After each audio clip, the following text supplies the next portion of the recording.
Embark on a journey beyond AutoFilter with our 5th Excel training series. Delve into advanced filtration techniques, navigating the depths of data management. Elevate your analytical prowess as we unveil strategies to harness Excel's full potential. Join us for a transformative experience in mastering sophisticated data filtration. In this lecture, we're going to take a look at advanced Excel filter options.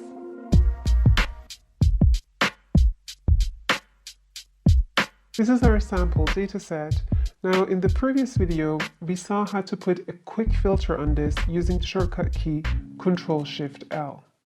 Now, the one disadvantage of the normal filter is that if I, for example, put a filter on this, and let me also just select these two, that you don't exactly know what the filter is on until you hover your mouse over it. And then you can see that channel has been set to store and product is set to pants black, pants blue. If you want to have full control over your filter criteria, you might want to use advanced filter because there you actually put your filter criteria in separate cells so you know what they are. To do that, go to Data, to Advanced. Let's just take a look at the options that we have here. We can either filter the list in place, which is just like the way we've been doing so far, or we can copy the results to another location. You need to define the list range, which is normally smart enough and it picks up the correct range. Then we can define the criteria range. So this is where you are going to type in the cells. You also have the ability to extract unique records, and that's something I'll show you at the end of the lecture. But let's see how we can use this criteria range. What you need to do is to always start with the header of the criteria that you want to filter. So let's say I want to create a filter only on store here. Okay, I'm just going to unfilter this by pressing Ctrl-Shift-L. What I need to do is to put the header where store is in. So in this case, it's channel. Now you can either type it in or copy it over. It's not case sensitive. Underneath it, I'm going to type store. Now we're going to go to advanced filter. The list is fine. We're going to leave it to also filter the list in place. Now the criteria range is this one. And this includes your header because this way filter knows where to look. Okay. That automatically filters the list based on store. The great thing about this is that you can use and or conditions. You can also use wildcards here. So let's take a look at an and condition first. Let's say I want to filter for store and for pants blue. I'm going to put product because that's the header, and I'm going to put pants blue. When you put them beside one another, it means it's an and condition. So let's go back to advanced. Now we need to expand our criteria range to both of these and say OK. Okay, so that filters for store and pants blue. Now you can also say if it doesn't equal pants blue. So smaller and greater sign here and press enter.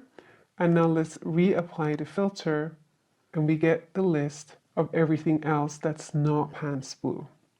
Now let's take a look at the wildcards. What if we just wanted to look at everything that has the word pants in there? We can put the star sign, pants, and then star sign after. So this means that pants could also be in the middle of our label. And if we just reapply this, we get everything that has the word pants in there. Now let's say I wanted to look for store and pants or store and shirt white. Okay, so this calls for an or condition. This means that I need to type the second criteria below this, but I also need to make sure that I have my other criteria also set. Because one criteria is store and anything with pants, or it's store and anything that has the title shirt white in there. Okay, so let's apply advanced filter again.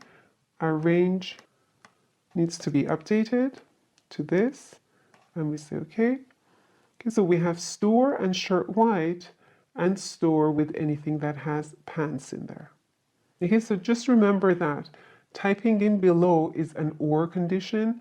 typing beside is an AND condition. Let's do something else. Let's look for cells that are greater than 200. I can expand on this. I can add in sales value should be greater than 200. Okay, and also for this one, it should be greater than 200, unless I want to define something different for this combination.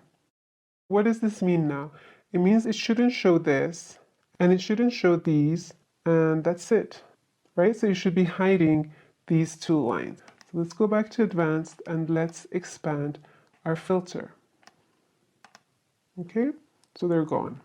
Now let's take it one step further as well and say, don't show me anything that's above, let's do above 400.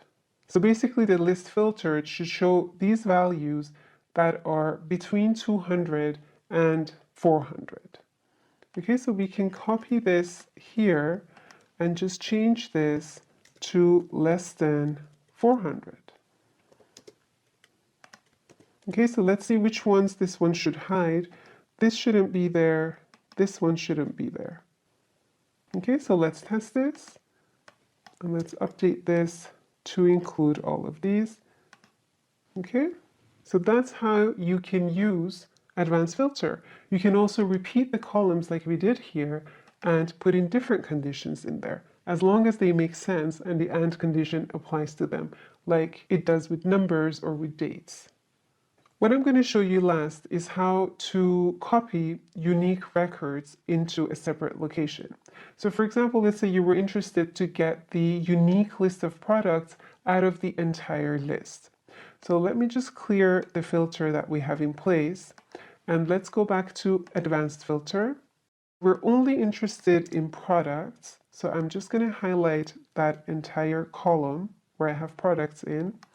Now criteria range, in this case I don't need to define that because my criteria is unique records only. And let's say I want to copy it to another location, so let's copy it right here and say OK, and I get the unique list of my products. So these are the different ways that you can use advanced filter in your Excel reports.